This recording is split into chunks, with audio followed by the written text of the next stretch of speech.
अपनी जिंदगी के लिए दूसरों को शिकार बनाते हैं, समाज को बदनाम करते हैं, व्यवसाय को बदनाम करते हैं, उन लोगों को ये नियत राह पर ले जाने के लिए काफ़ी है।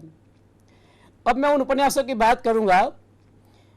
पानी के प्राचीर, जल टूटता हुआ और सूखता हुआ तालाब। ये एक ऐसा उपन्यास है जिनमें जो व्यक्ति की टुटन है उसकी संवेदनात्मक लेखा जोखा करने की नीयत उपन्यासकार के मन में रही है। जल टूटता हुआ गोरखपुर जिले का एक उपेक्षित गांव है जवार। लोगों ने सपने देखे थे कि आज़ादी के बाद क्या क्या मिलेगा।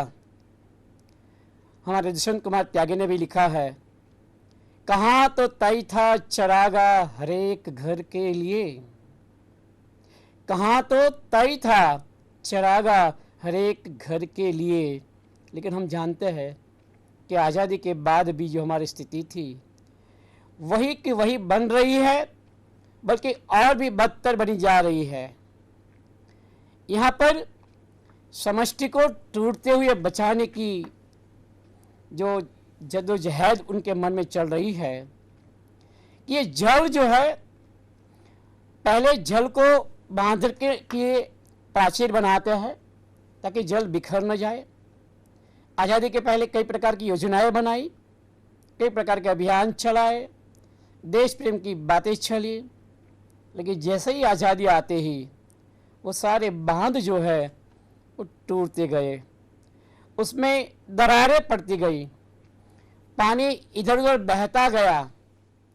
तो जल है वो जीवन का प्रतीक है, हमारी समष्टि या एकता का प्रतीक है। और इन उपन्यासों में पहले स्वप्न देखना और उसके बाद स्वप्न का भंग होना, ये स्थिति केवल सर्जक के लिए नहीं है, हम उनके साक्षी है कि इस देश में 63-65 साल के बाद भी आज हमारी स्थिति क्या है। क्या वे हमारी उम्मीदें पूरी हो चुकी है? क्या हमारे ख्वाब पूरे हो चुके हैं? गांव की स्थिति आज भी जस की तस बनी हुई है। और पूरे उपन्यास में जल टूटता हुआ सिर्फ नायक नहीं टूटता, पूरी दुनिया टूट रही है, सामाजिक व्यवस्था का ढांचा टूट रहा है और वो टूटने के कई प्रकार के हमारे पास हथियार भी है। खास करके चुनाव के दिनों में गांव में जो माहौल खड़ा होता है और उस चुनाव में जो हथकंडे, जो टुच्ची राजनीति और जो दल बदल की प्रवृत्ति का एक हिस्सा लग जाता है, भाई भाई के सामने खिलाफ खड़ा हो जाता है, संबंधियों में रिश्तेदारों में दरारें पड़ती है, यहाँ तक नौबत आ जाती है कि मुझे राजनीति में हराने वाला कोई है ही नहीं। तो ये जो मानसिकता है गांव को बदलने की, तो चुनाव चाहे वो ग्राम पंचायत योजना वाली बात हो, पंचायती राज की बात हो, या फिर बढ़ते हुए चरण में गांव को शहर से जोड़ने की बात रही हो, लेकिन चुनाव ने हम लोगों को तोड़ दिया है। जोड़ने की जो बात थी पंचायती राज से, इससे बिल्कुल गलत हो रहा है। और इससे न केवल परिवार में, लेकिन जाति जाति का जो मतभेद है वो भी सामने उभर कर आता है। जाति के नाम पर जो वोट बैंक की बात चली है, उसको सर्जक को बहुत बड़ा दुख है कि भारत वैसे गांवों का देश कहलाता है, लेकिन ये टूटता जा रहा है। कोई बचाने की कोशिश क्यों नहीं करता है? चाहे वो सरकार की योजनाएं हो, चाहे जाति पाति के भेदभाव की बात हो, चाहे जमींदारों के द्वारा किसान मजदूरों का शोषण हो। एक जगह पर वो लिखते हैं कि जमींदार का एक सैनिक जो किसान है वो दूसरे किसानों को पीटता है, उनकी पीठ पर जो मार ठोकता है, आखिर वो भी तो किसान का बेटा है। केवल लेबल बदलने से हमारी अंतरात्मा कभी बदलती नहीं है। और ये जो चित्रण है, अपनों के द्वारा अपनों को पीटना, उनका शोषण करना, इससे तो अच्छे अंग्रेजों की स्थिति में हम थोड़ी राहत महसूस कर सकते थे। वो पराये थे, विदेशी थे, लेकिन अपनों के द्वारा अपनों पर होने वाले अत्याचार को देखकर एक सर्जक भला कैसे शांत रह सकता है।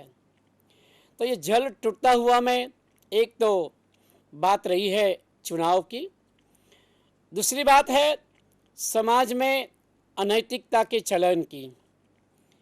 सर्जक ने बहुत बखूबी से यौन शोषण के मुद्दे को भी उठाया है और यौन शोषण वहाँ तक पहुँच चुका है कि एक व्यक्ति अपनी भौजी के साथ भी इस जार कर्म करता है। एक ब्राह्मण पात्र निम्न जाति की लड़की से, नायिका से संबंध रखता है, वो गर्भ धारण करती है और इसलिए उसको उसके साथ विवाह करना पड़ता है। अब देखिए, वहाँ पर हमारी वर्ण व्यवस्था को देखकर ब्राह्मण कभी भी चमार की लड़की के साथ ब्याह नहीं कर सकता, लेकिन मिश्र जी ने अपने उपन्यास में एक टूटती हुई परंपरा को बचाने की कोशिश की है। आगे वो लिखते हैं कि कोई भी स्त्री किसी भी मास्टर से आंखें लड़ाती है तो कोई भी पुरुष गांव का किसी भी निम्न स्थिति की स्त्री के साथ इश्क की होली खेलता है।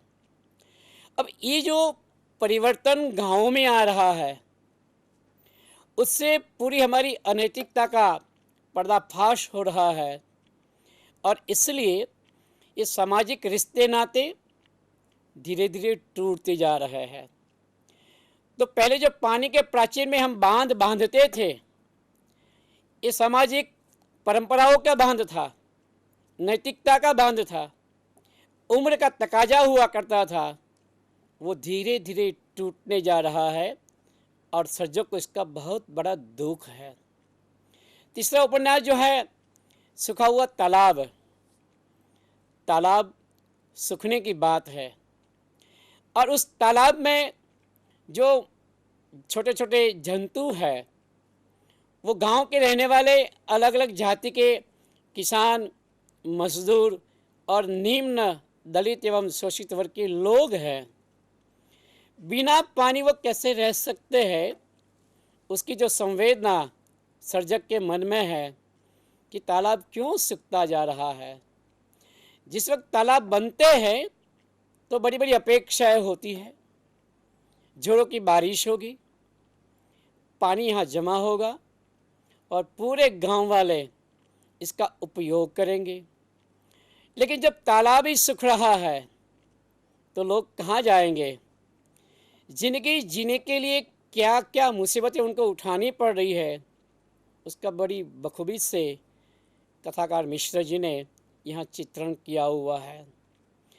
अब ये जो दो प्रकार की चीज़ें हमने देखी कि एक मानवीय निजी संवेदनाओं की अनुभूति बीच के समय में थी, उसके बाद एक दूसरे पहलू पर समष्टि, राजनीति, गांव, चुनाव, जमींदारी, शोषण, एक बड़े फलक वाले उपन्यास लेकर वो आए। कहा जाता है कि 11 निबंधों में 4 बड़े निबंध हैं और शेष लघु उपन्यास है। लेकिन इन उपन्यासों में उनके साथ एक पहचान बनी है आंचलिकता की। और जहाँ तक आंचलिकता की बात आती है तो डॉक्टर शिव कुमार मिश्र ने कहा है कि जो सर्जक गांव को न छोड़ पाने की चिंता में उसी मिट्टी से जुड़े रहते हैं, वो आंचलिकता से मोह रखते हैं। और आंचलिकता के मोह रखने की बात यह है कि उनकी रचनाधर्मिता कहीं न कहीं कमज़ोर पड़ जाती है। लेकिन जहाँ तक मिश्र जी का प्रश्न है, आंचलिकता उनके अनुभवों के लिए या उनके विवेक के लिए मर्यादा नहीं बनी, बल्कि मिश्र जी के लिए आंचलिकता एक दिशा बनकर आई है, और वो भी धीरे धीरे छूट गई है। शुरुआत के 3-4 उपन्यासों में आपको वो नज़र आएगी बात, लेकिन जहाँ तक गांव को छोड़ने की बात है, या फिर रात के सफ़र की बात आई है, या आकाश के छत की बात आई है, तो उन्होंने व्यष्टि से समष्टि जाने का प्रयास किया है और वो सफल भी हुए हैं। रात के सफ़र की जो नायिका है ऋतु, उसे गांव छोड़ने का बेहद दुख है, और जैसे गांव से निकलती है और ट्रेन की खिड़की से गांव के पेड़ को देखती है, गांव के रास्तों को देखती है, लोगों को देखती है, तो कुछ छूट जाने का एक बोध उनको हो रहा है, और गांव से जैसे शहर में आ जाती है, पता नहीं उनके मन में अभी भी गांव धड़क रहा है। और ये सही बात है कि कुछ लोग अपनी मिट्टी को इतनी आसानी से मुक्त नहीं हो सकते। यहाँ पर दो चीज़ें हो सकती है, एक तो गांव से छोड़ने का जो दुख है ये भी है, शहर से जुड़ न पाने की अपनी मजबूरियां भी हैं, और जब दोबारा गांव को याद करते हैं वो इसलिए करते हैं कि उनके मन में गांव की रूढ़ियाँ और परंपराओं से मुक्त होने की एक छटपटाहट है।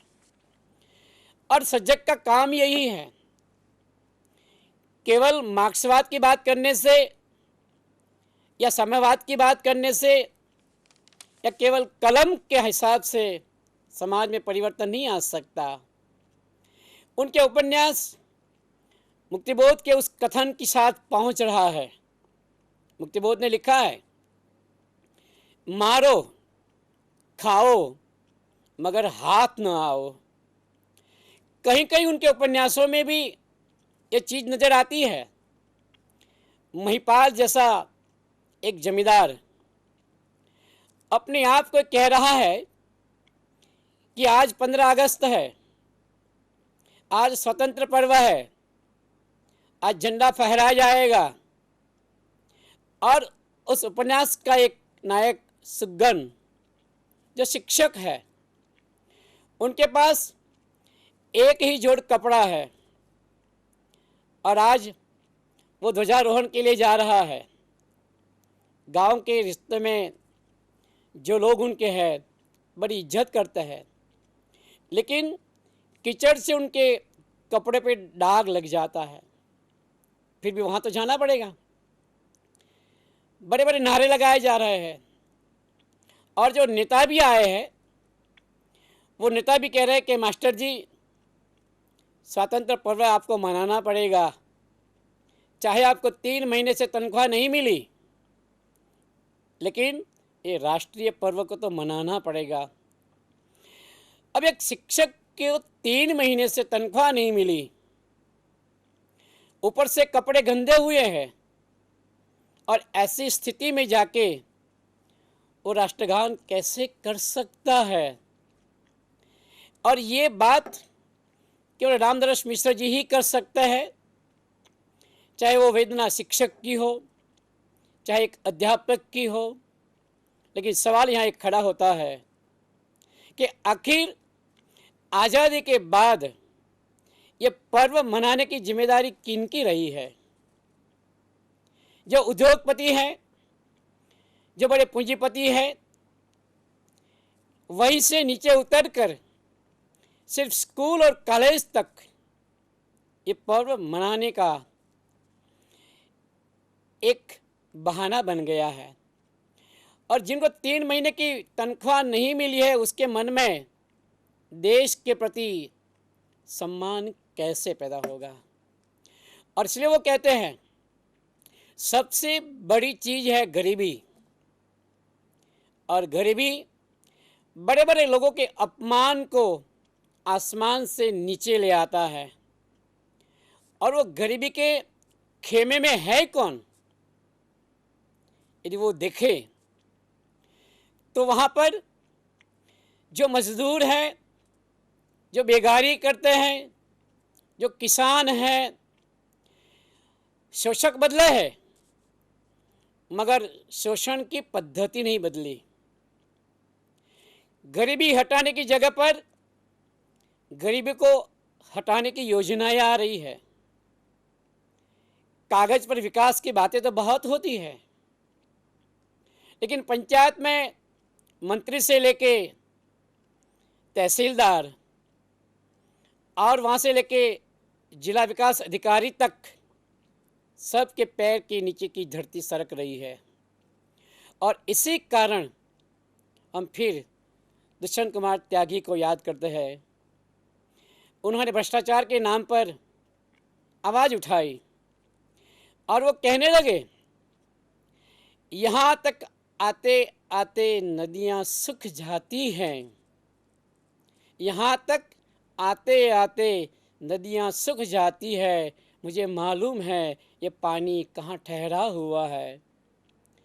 तो ये पानी को ठहराने की जो लोग कोशिश करते हैं, जो लोग बिचौलिए हैं, जो दलाल है, जो एजेंट है, और उसी चीज़ को समर्थन करते हुए हमारे भूतपूर्व प्रधानमंत्री राजीव गांधी ने भी स्वीकार किया था कि केंद्र सरकार से जो 1 रुपया निकलता है, लेकिन राज्य से, जिले से, तहसील से और पंचायत से व्यक्ति तक पहुंचते पहुंचते 85 पैसे बीच में लोग खा जाते हैं। सिर्फ 15 पैसा व्यक्ति तक पहुंचता है, और उसी चीज़ को एक नदी के रूपक के माध्यम से सूखने की बात, पानी के ठहराने की बात जो दुष्यंत कुमार जी ने कही है, तो कहीं न कहीं मिश्र जी भी पानी को ठहरने की कोशिश तो की,